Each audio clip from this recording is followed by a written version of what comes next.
This episode is brought to you by Shopify. Forget the frustration of picking commerce platforms when you switch your business to Shopify, the global commerce platform that supercharges your selling wherever you sell. With Shopify, you'll harness the same intuitive features, trusted apps, and powerful analytics used by the world's leading brands. Sign up today for your $1 per month trial period at shopify.com/tech, all lowercase. That's shopify.com/tech. What's up, guys? Welcome to the Sesh. Today I got a special guest. Can you please introduce yourself and let everybody know what you do? Of course. So I am Lourdes Vela. I go by Lulu. So most people don't even know that Lourdes is my name, which is crazy. I have longtime friends that are like, you are who? But I am an attorney here in the RGV. I practice all over the state of Texas. Main focus is personal injury, but we do a lot of family law and wills and estates. Okay, so being a lawyer, a young lawyer, that seems like a pretty stressful job. Why would you go into something like that? Oh, yeah. You know, it's actually really funny. Growing up, my whole entire life, literally since the age of 3, my mom got diagnosed with cancer when I was 6. So I was like, I'm going to be a doctor. I'm going to cure cancer. I'm going to be a doctor. And my whole family knew this. Everybody knew this. I was a super nerd, would Google things as a kid, look up diseases. Got into college, and in college, mandatory UTPA made you take 2 political science courses. Fell in love. I was like, wow, I love this. And I went home and I was like, Mom, I'm going to change my major. But don't worry. Don't worry. I'm still going to get my prereqs, still going to go to medical school. Took a class with a professor named Professor Gleason. Owe a lot to you, Professor Gleason. If you're watching, I consider him a mentor. He was also a lawyer.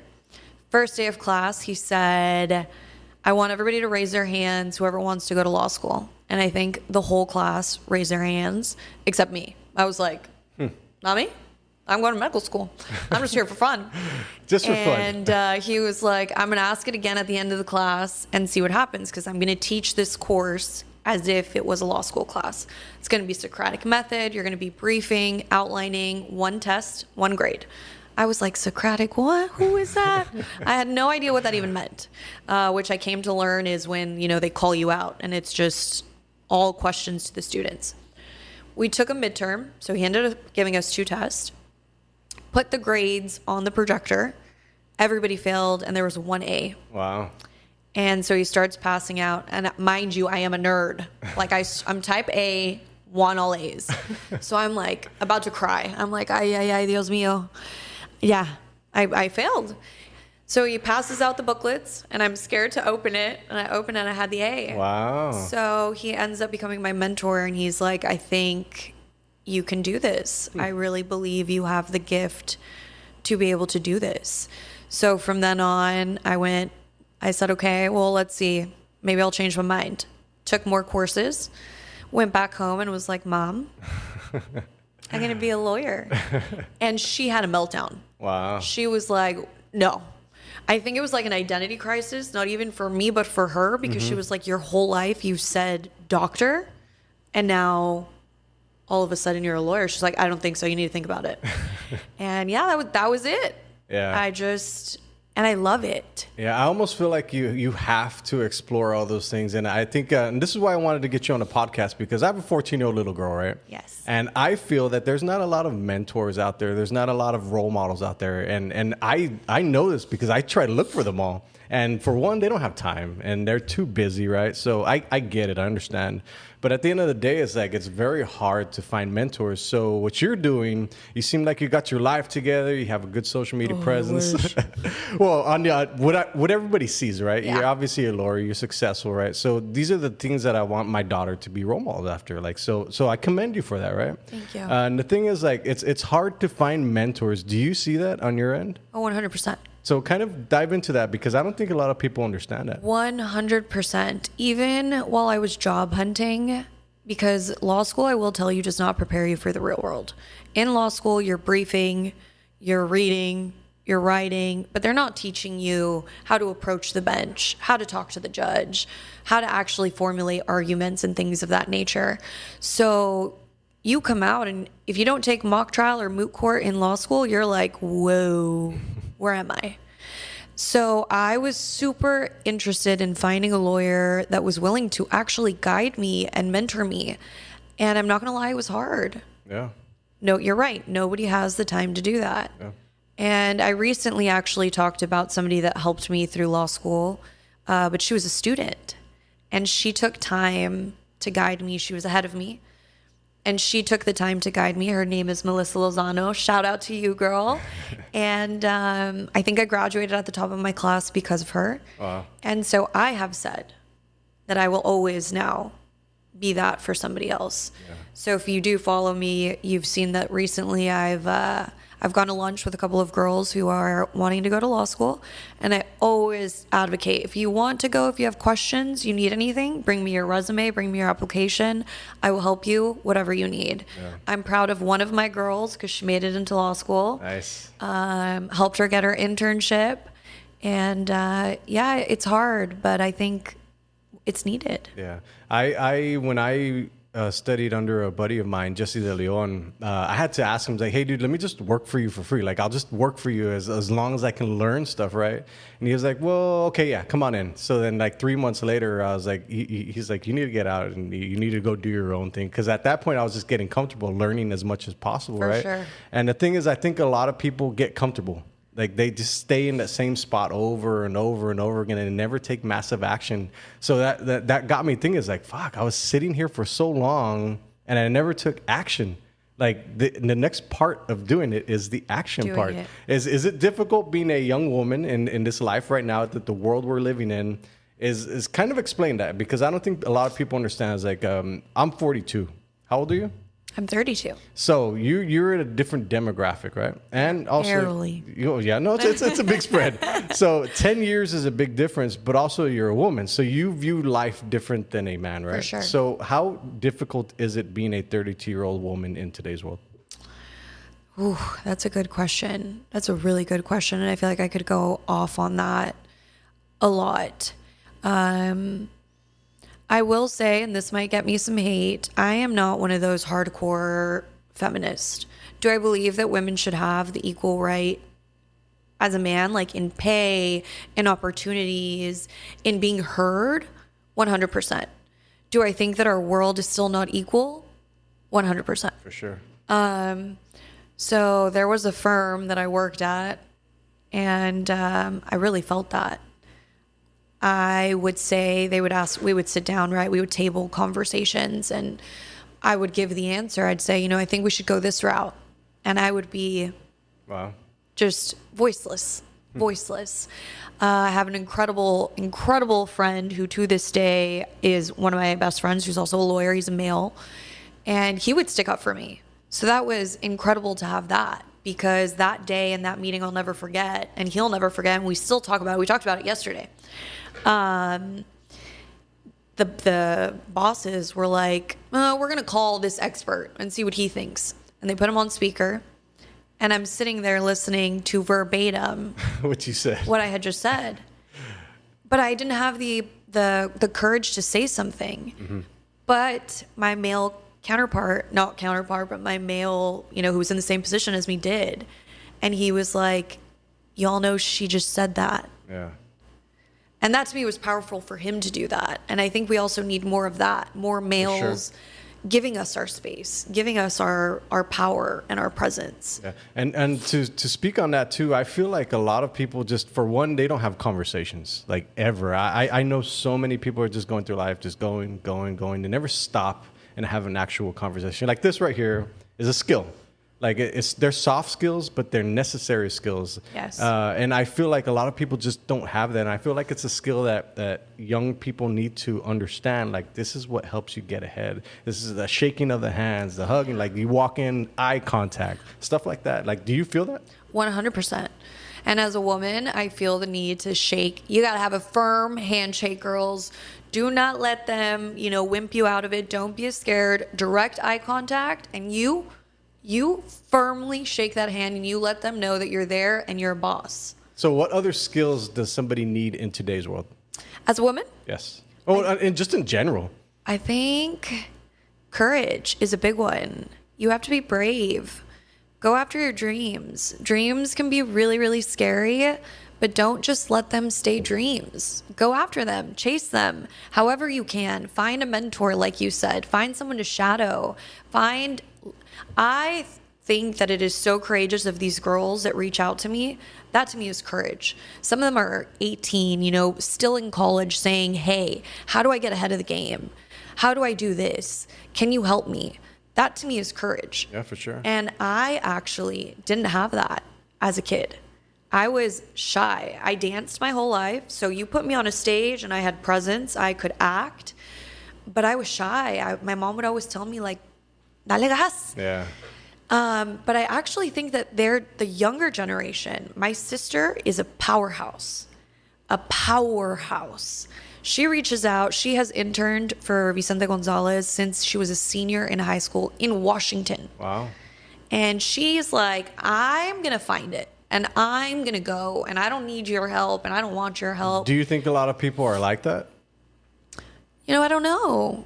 I would say no. You think no? I would say no because I feel like a lot of people are scared of the no. They're scared of the ask. Like the worst thing that's going to happen is they're going to say no. Like I've had to get over that mentality. Is like I'm gonna ask. I've been told like 1,000 no's, right? Yeah. But you get your answer. Like that's the most important part. Is like you need that answer, so you're not just sitting there stuck. Like for sure. Did they mean yes? No, I don't know. But I think that the appropriate thing to when you get a no is to ask why. Mm-hmm. That way you learn from the no. For sure. And you learn how to improve so that the next time maybe it's not a no. Yeah, I don't think a lot of people are ready for that answer. See, and I do that. That is one thing I want to learn. You don't appreciate something I did, or I did this wrong. Explain to me. Like I want to fix it. Where do you think you got that from? My mom. Yeah. My mom. She was a powerhouse. I'm gonna cry. I'm gonna cry on the podcast. Yeah, I don't know if you ever got to meet her. I know she knows your family really well. I know she was a beloved member of the community, yeah.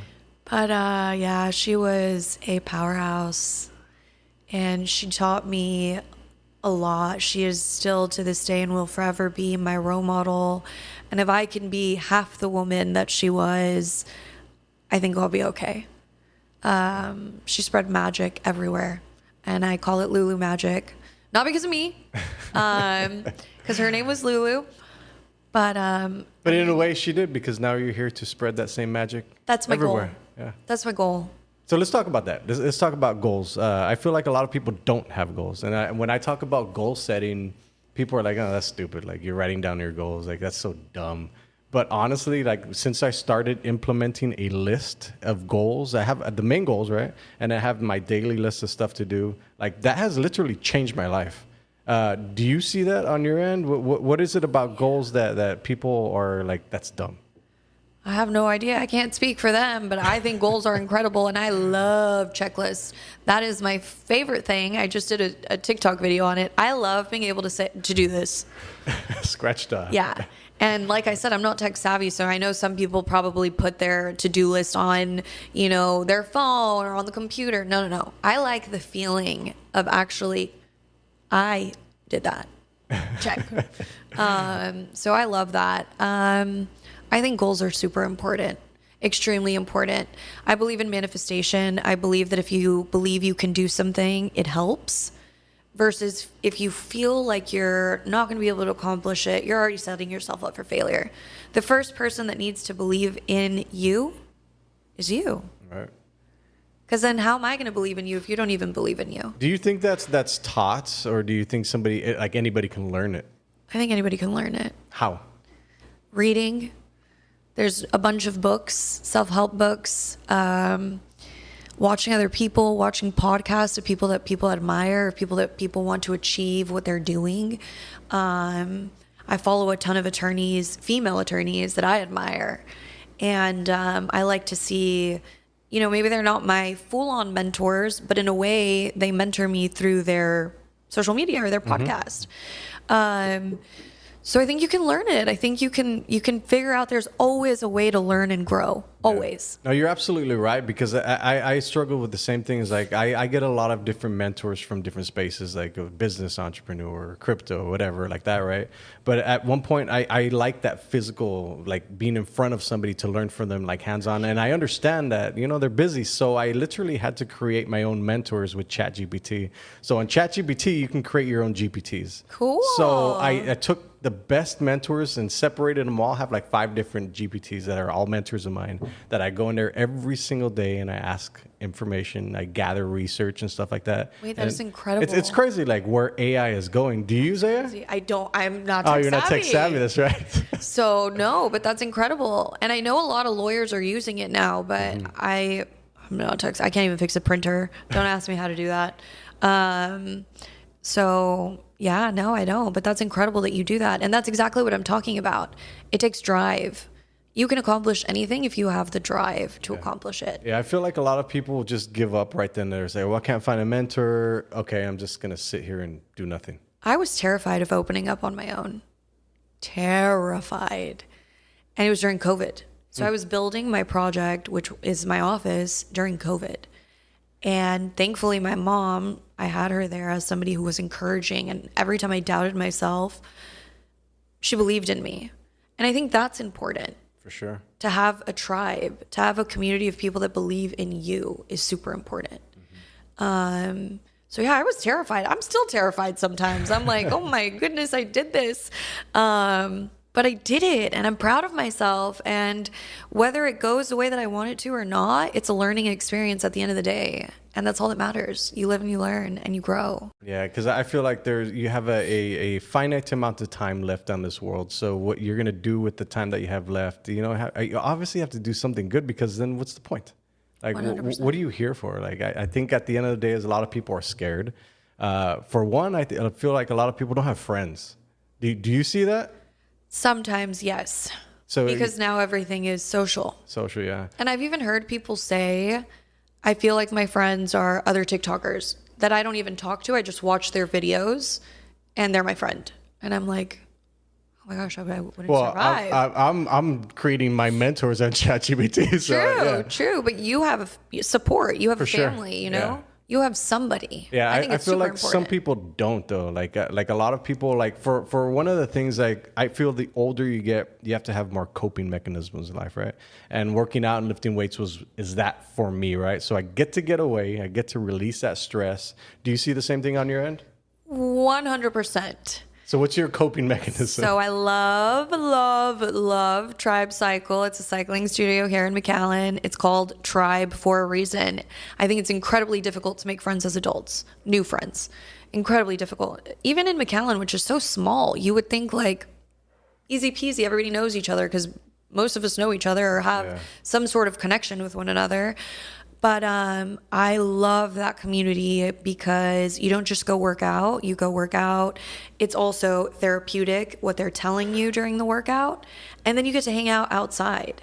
They're always having, if it's somebody's birthday, we have a birthday. Nice. And we're all talking. I've made incredible friends just there from all different walks of life. So yeah, I think it's important to have hobbies, do something, get out there. I like to network. So if I hear that there's an event going on, I'll go and I'll just start shaking hands. Hi, I'm Lulu. Who are you? Yeah. I feel like most people won't do that. Yeah, why? So explain that. Nervous. What is it about that they just won't go up and shake people's hands? I think they're just nervous. And I think you have to, like I said, I was like that. And how did you get over it? Acting. I'm not going to lie. I would prepare myself right before I would enter an event because when I started my law firm, I would go to these events alone. I knew I had to market myself. I knew I had to get out and meet people, and I would go alone. I would sit in the car right before and I'd take some deep breaths and I'd be like, you got this. Let's go. Fake it till you make it. So I would just... let's go on in. Let's shake some hands. Yeah. And I don't think you were really fake it till you make it, because I've heard that, and I said that same thing too. It's like fake it till you make it, but at some point you really have to have skills. And you have to know what you're doing, because I'm 100% sure that you are competent in your business. Yes. So I feel like a lot of people they don't have a skill level that they necessarily need to be able to go out there with confidence. But I think you don't even have to talk business. So like I would go to like lawyer networking events, but it would just be like, hey, I'm Lulu. How are you? What field are you in? Mm-hmm. Cool. Like, what do you like to do for fun? So it wasn't even about talking business. It was about just making that connection, learning what type of field they were in. And then in the future, you have a friend. And if I don't work in that field, I can call them up and be like, hey, I know someone. Do you want to take this case? Like, I don't do it, but I heard Joe Schmo does. Yeah. So it wasn't even like we're sitting there talking. Who wants to talk business all day long? You know what I mean? You don't want to. You want to go to these events, especially as a lawyer, to relax and make friends. So I think that needs to be taken away. The idea that you're going to these events to talk about business. Yeah. You don't really have to do that. You can talk about what you do, but you don't just have to talk about that. I got you. Okay. So how does a 32-year-old? 32. How does a 32-year-old view time? Una viejita. How does a 32-year-old view time? Like the time you have left. It's changed since my mom passed. Life is way too short, way too valuable. You got to get out there. So my mom had cancer. She was diagnosed at 28 years old, very, very young. Battled for 23 years. Battled like can I say fregona? Is that allowed? Oh, yeah. Man, she was a warrior. Did a ton of clinical trials. She didn't care. She just wanted to be here. She wanted to see us grow up. She wanted to see us reach our goals. That was her main thing, reach her goals. She was always telling us. I wanted to take a year off to stay with her before applying to law school. She signed me up for the LSAT and was like, you're going to take the LSAT. When she passed, though, my whole perspective on life changed. That's when I think I feel like I have a message to share now more than ever. And that's when I feel like I started posting and more on social media, on TikTok, sharing my story, not just the good.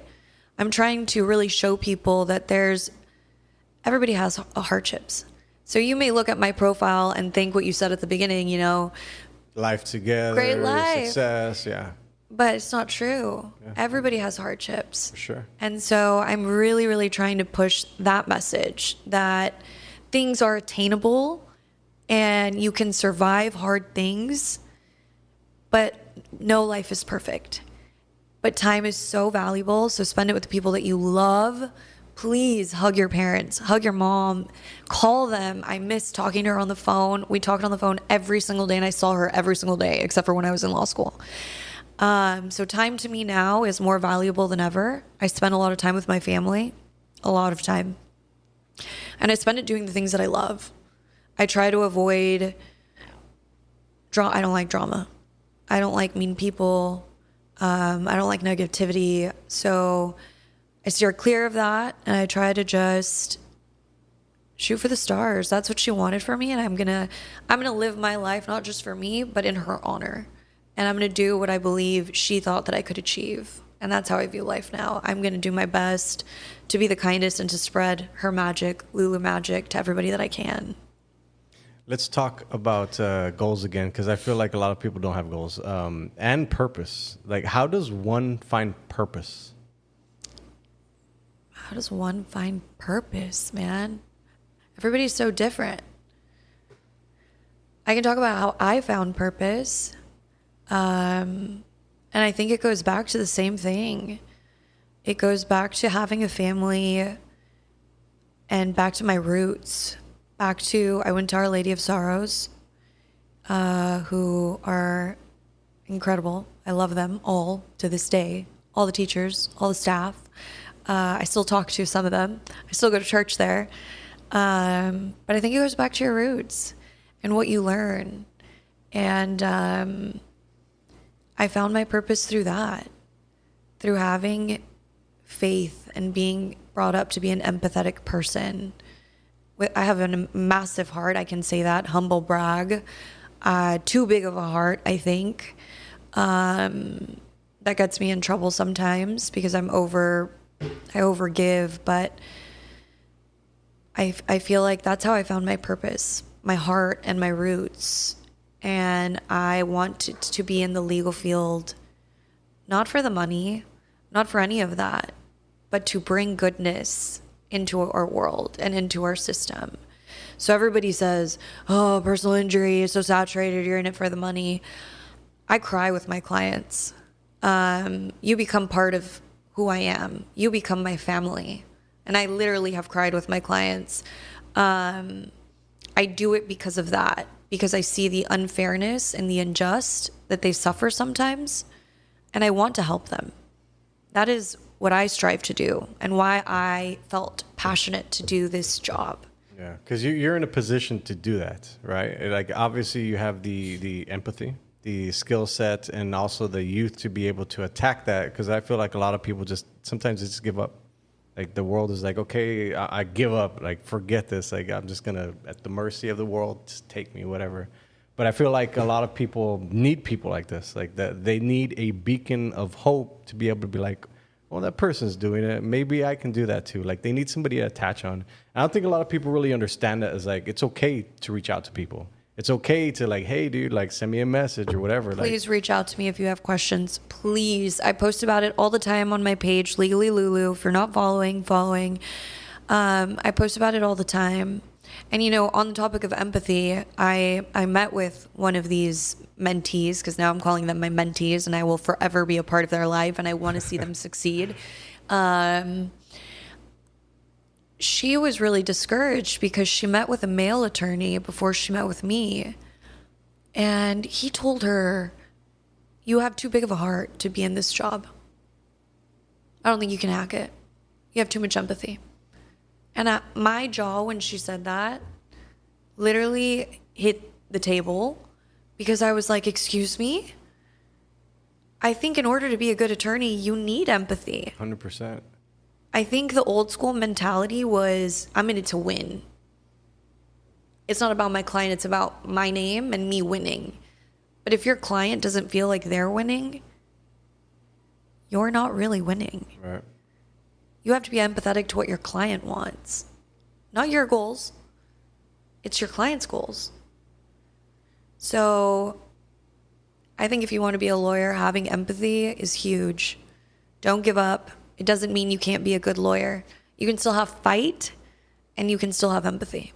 And you're right, because people like to do business with people they know, like, and trust, right? But you also got to be, of course, competent. So I think being empathetic in any business, because this is what I tell business owners all the time, is like, if you're a small business, chances are they're going to be doing business with you one-on-one. So, I mean, you're selling your product. Why would you not want to be the person that's shaking the hand, having the conversation? Because nobody knows your business better than you.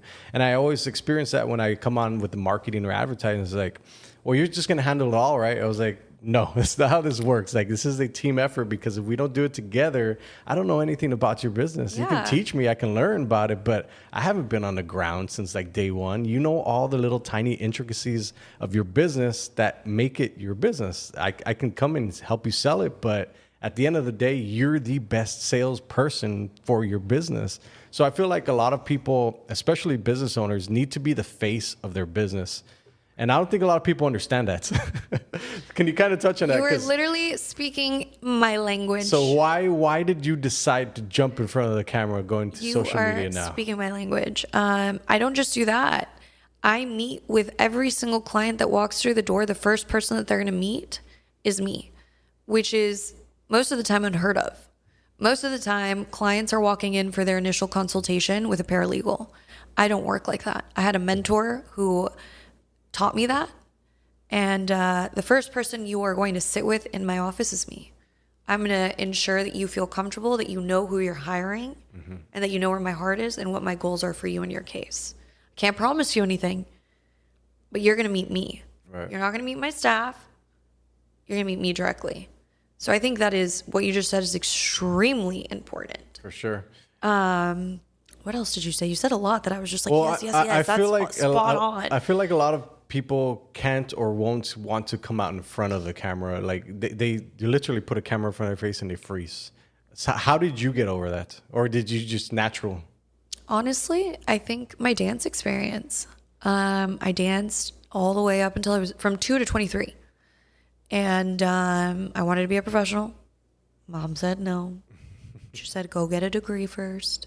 So I did. But I think that helps a lot.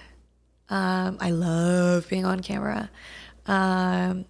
But the other thing that you were saying that I think is really important about branding, you literally hit it spot on.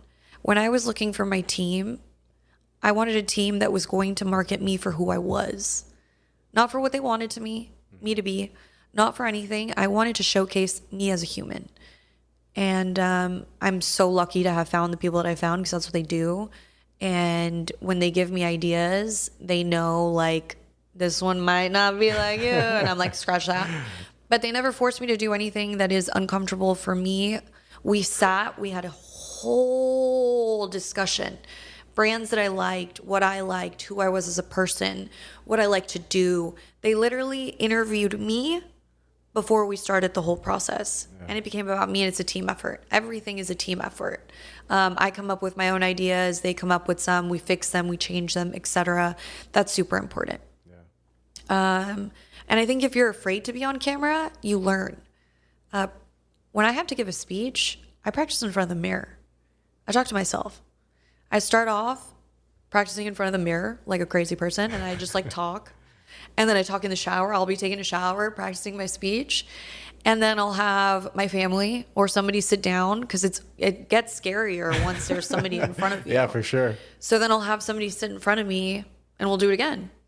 And you just practice like that. Practice makes perfect. And if you're not good at something, practice, because you'll become good at it. Yeah, you just do it over and over and over again. And at some point, it's inconceivable to say that you're not going to be good at it. Like, if you do it all the time over and over and over again. Like, I remember I have a lot of conversations with clients that they do not want to come out on camera.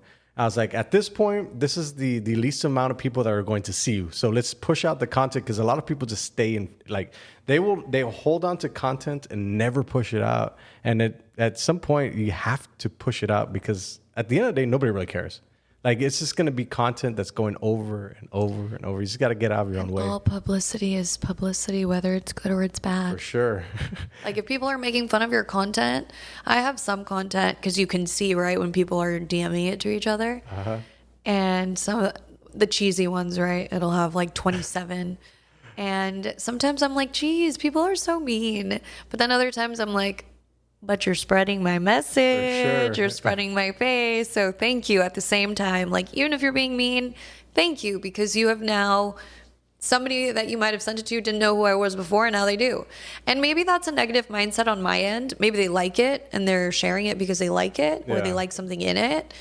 But sometimes I get in my head about stuff like that. I think everybody does. I think a lot of times business owners just they won't do anything because they're just paralyzed by what other people think. But at the end of the day, it's like, you have a business, you need it to survive. Yes. So you literally have to be the person that's going to go out there with your flyers and hand them to every single person and shake their hands, because if you don't do it, like, who is? Who is? I mean, you can pay somebody to do it, but then at the end of the day, it's like, you are in charge. This is your little baby. Like, this is your baby. Your business is your baby, and it's a tremendous thing to have a business, first of all, because it's a blessing, because you learned how to make money on your own.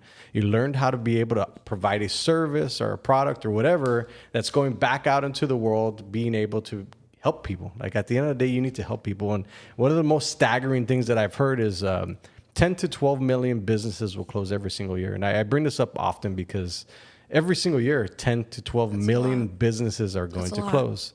What advice can you give business owners that will help them, like, just get out of their own way and move forward? I think learn from everything, as I keep saying. That's like my main message is learn. If you fail, don't take it as a failure. Take it as something that you can grow from. The next time you're going to do it better. You're going to do it. You're going to succeed. You're going to advance every single time. Everybody told me when I started 3 years. The hardest years are your first 3 years. Survive the first 3 years and you're good. And I'm on year 3. Nice. Congratulations. So we survived. And I'm not going to lie, the first year was incredibly difficult. Incredibly difficult. It was hard. But I kept pushing, and I kept pushing my name out there. And I kept going to events and networkings, and I joined clubs, and I joined boards, and I looked for ways to put my name out there. And now we're here. Pushing forward. Yeah. Let's talk about social media, because I feel like in the world of social media where everyone has a voice, it's not necessarily a good thing, bad thing. So. How do you view that? Like, is it a good thing that everybody has a voice? I think so. I think everybody has the right to have a voice. I think what I don't like is the bullying, especially from faceless people. Mm-hmm. And it's funny that we're talking about it today, because I got one today.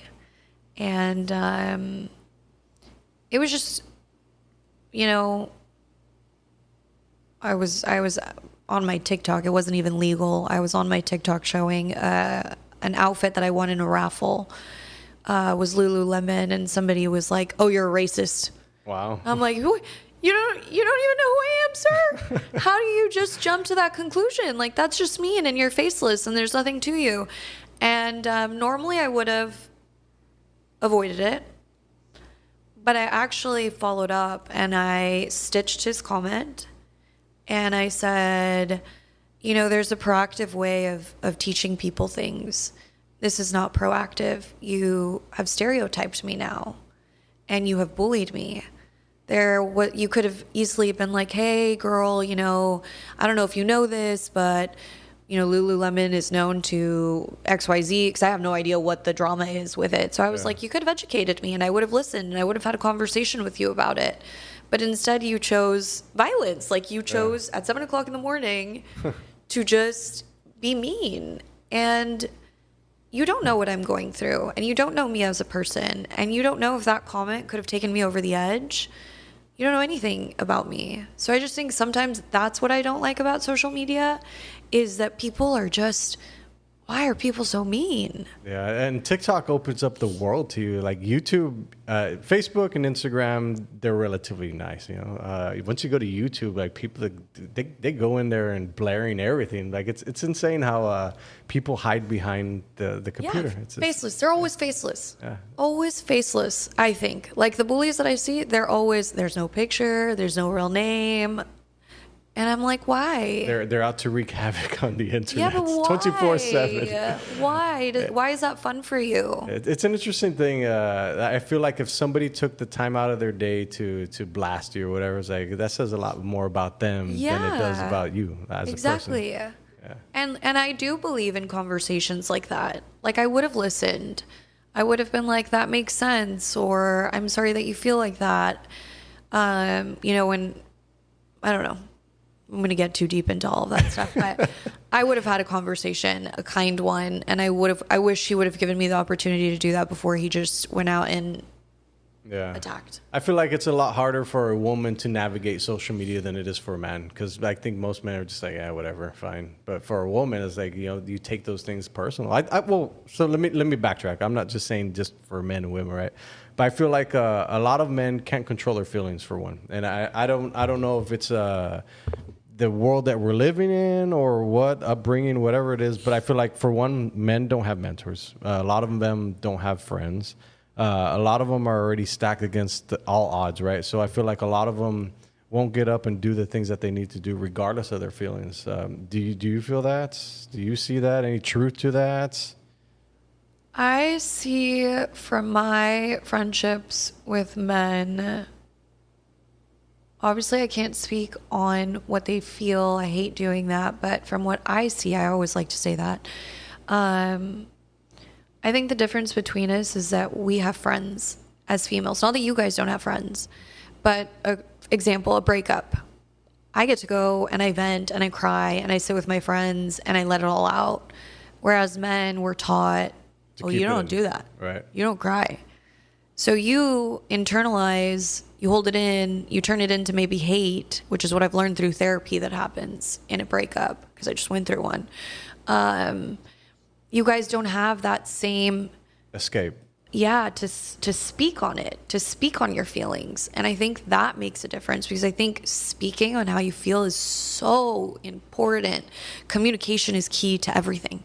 Yeah. Good communication. And you're right, because I feel like also like a lot of men keep it in them. They'll keep it in them for so long. It just builds up, and then one day something triggers them, and then that's where the things happen. That's why I feel like it's very important for men to be able to have their feelings under control, because a man is I know men. I am a man, right? Yeah, so yeah. I know what men are capable of. I know what any human being is capable For sure. of, right? So I just feel like a lot of people are lost. A lot of people are depressed. A lot of people don't want to do the things that they used to do. It's like they don't have a good outlook in life. And we're over here trying to spread, positivity, and then people are like, whatever, that's stupid. Like, I think that goes to show us, like, you have to inspire people first, because when I started working out, I lost a bunch of weight. I was like, you got to do this, you got to do this, you got to do this. And everybody's like, shut up. Like, we don't want to hear that.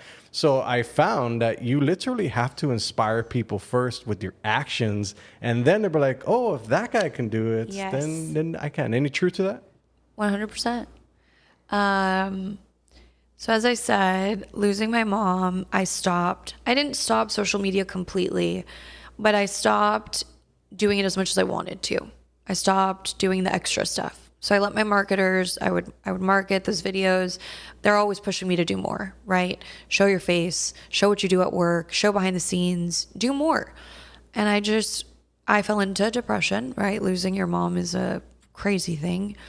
I believe in therapy. Go to therapy. I go to therapy. I'm a huge mental health advocate. What is it about the word therapy and going to therapy that people, I guess, think it's bad?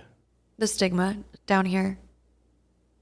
Let's talk about that. The older generations. Let's talk about that, because I think that's an important thing, because I feel like a lot of times I have to play like the devil's advocate, right? And a lot of times, like, I'm saying things that people only say like behind closed doors, right? And I feel like they're important conversations, because nobody's talking about this stuff. Like nobody's talking about mental health.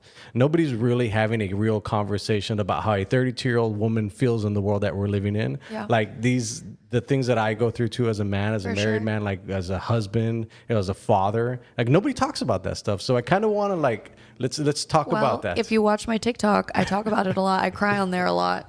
And I try to showcase that side a lot on my TikTok. I do the fun stuff also, and I showcase. I'm trying to be real on my TikTok, as real as I can be. So I do the fun stuff. I dance, I sing, whatever. But I just celebrated 100 rides at Tribe, and I was ecstatic. That was a milestone to me. And 2024 was the year I decided, big or small, my milestones were going to be celebrated. So I posted a video on TikTok, jumping up and down, like, I'm hitting 100, man, almost crying. And I think I posted like 4 videos about that day, because to me, that was a win. It was the hardest year of my life. And I showed up for myself 100 times during the hardest year of my life. I did that. And if you watch my TikTok, after all the happy ones, I'm back home and I'm eating. And I like to eat with my mom sometimes, which means I'm eating with a picture of her. And I cry. And I tell you guys the waves of grief, and how even on my good days, there's still sadness. So I try to showcase that realness. And that is what I'm trying to bring into the world. If that makes any sense. I'm rambling. I tend to ramble. It really does make sense, because I feel like people talk about like how time heals all things, and I think it just kind of deepens the emotions and feelings. So at some point, you do really have to kind of get your emotions under control. I'm not saying you can't feel them, right? Yeah. Because you're human. No, you should feel them. Yeah, absolutely. My therapist always tells me you need to cry it out, which I never knew. So some people, I don't know if you all do this. When I'm sad, I play sad music and I make myself cry. And I always thought like, oh my gosh, estás bien loca. ¿Quién hace esto? You're like literally forcing yourself to cry. Yeah, but you get it out. My therapist was like, no, that is so necessary. You need to do that. That is actually, you're being proactive to your mental health. You're releasing everything that you're keeping inside of you. Yeah. So do that. But speaking on that has been impactful to other people. I have had so many people message me telling me Thank you. And the reason that I started doing it was because when my mom was passing, we knew she was going to pass for 6 months. And so I didn't know that the term was anticipatory grief, but I was grieving her before she had passed. My whole family was. And I was on Grief Talk, and I have other friends here in the Valley that have lost their moms, unfortunately, who would post about it, about their journey. And they were so inspiring to me. And they showed me that I would be able to survive it, because I was so scared that losing her would mean I was going to go into a black hole. She was my very best friend, very, very best friend. So I was like, I'm not going to survive this. I'm not. And those people watching those videos inspired me. And so now my journey is to try to do the same for somebody else. I want to tell you that it's survivable. The hardest thing you're going through, don't give up, because even though it feels in this moment unsurvivable, you will survive it. And especially if it's the loss of somebody, you'll survive it in their honor, because they would want you to. And that's a message that I like to, that's my message to the world right now, is keep going. And if you're going through something hard and you need help, there is no more stigma. Get rid of the stigma behind going to therapy. It's so beneficial. Let's talk about the old crab mentality of the Rio Grande Valley. Have you heard of that? No. So the crab mentality is that you get crabs in the bucket, and the crabs are trying to crawl up, and the other crabs are pulling them down. There's a whole mentality about that for the Rio Grande Valley, and I've experienced this many times, because what in my line of business is digital marketing, right? And a lot of people are like, "Well, forget the valley. Like, go out of the valley. You'll do so much more." But I was like, well, the valley is where I live. The valley is where I have all my friends. Community. Like, it's my community. For sure. Like, why would I turn my back on my community? And it's an interesting thing how people kind of like will try to tell you these things, and they'll tell you over and over and over again. But at the end of the day, it's just like you have to stick your flagpole in the ground. It's like, this is where I'm going to be. This is what I'm going to do. I'm going to plant my seeds here. This is where I'm going to grow, right? And of course, with the internet, you can go anywhere, right? Yeah. But I feel like the crab mentality in the valley is you're always going to have somebody to say, you can't do that, or you're never going to do it, or there's always that negative thing. How do you combat that? You know, to be honest, I am surrounded by such positive and beautiful people that I have never been told that. Wow. I like I said, I don't like negativity. I have a huge heart, and I will forgive, and I'll be there for you for whatever you need, whenever you need. But if you're not bringing something positive into my life, yeah, you won't be around. I don't need that. And I'll be there for you. But why do I want you in my circle if you don't believe in me? Especially if I'm already having a hard time believing in myself. Yeah. So I steer away from that. If you want to be a negative person, I don't like it. If you want to talk down on other people, I don't like it. Yeah, I have a close group of friends. We're tight-knit, beautiful humans, all from different walks of life, all with their own struggles, and have turned it into beautiful success stories that I admire. And I try to surround myself with people that I admire and that I love and that I know love me and that support me. Yeah, no, and you're right, because I feel like a lot of times too, I don't allow negativity into my life. Like, I meet a ton of people. Like, I shake a lot of people's hands, and if I get that one negative vibe from you, I'll probably never meet you again. I'll never have another conversation with you again. I think a lot of people think like I'm an asshole or I'm a dick because I'm doing that, but honestly, like, I'm safeguarding. You got to protect yourself. You have to protect yourself, because nobody's gonna come into your life and hold you by the hand and say, "Hey, let's go do this stuff. Get up for work today," or whatever. It's like, I feel like you have to safeguard your self-interest. And a lot of people say, well, that's selfish. But I feel like it's selfless, because if you allow yourself to have a positive outlook on life, you get to give a positive. Do you see any? 100%. Kind of touch on it. 100%. The power of positivity. Incredible. What more could you want? What more could you want? How could you survive without positivity?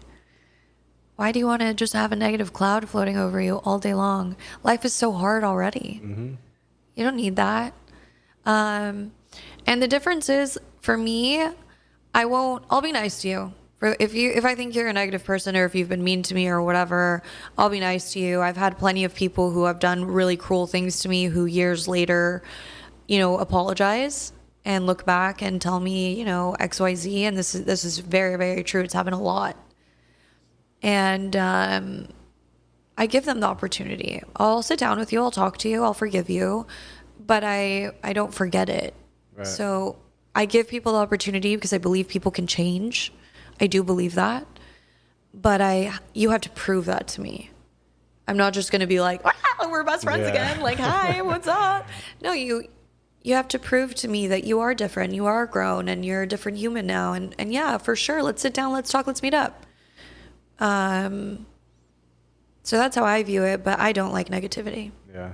Let's, before we finish off the podcast, I know I asked you this before, for a young person coming up into the world, that's going to college, that's about to graduate, or just anyone, right? That's just going into life. What do you think are the top 3 skills that they need to be able to go out into the world, combat the world, and say, here I am? Wow. You ask really hard-hitting questions. I think a tribe is very important. A support system. You need a support system. You need a group of people that believe in you. I have always said that. I wouldn't have survived law school without my tribe.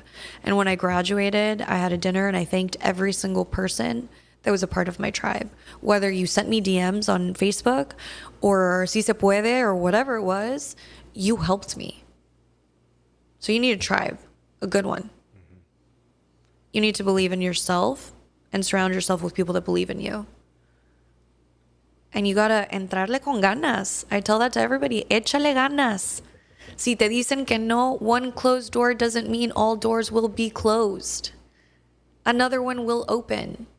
And I believe in God 100% and truly. And I believe that the doors he closes for you are for a reason. And you might not see it in that moment, but down the line, you'll be like, that's why. Por eso no sucedió así. That's why that didn't happen the way it should have. I truly believe in that. And that has happened to me countless times. Yeah. I think you're absolutely right. Yeah, 100%. So before we finish out the podcast, let everybody know how they can find you.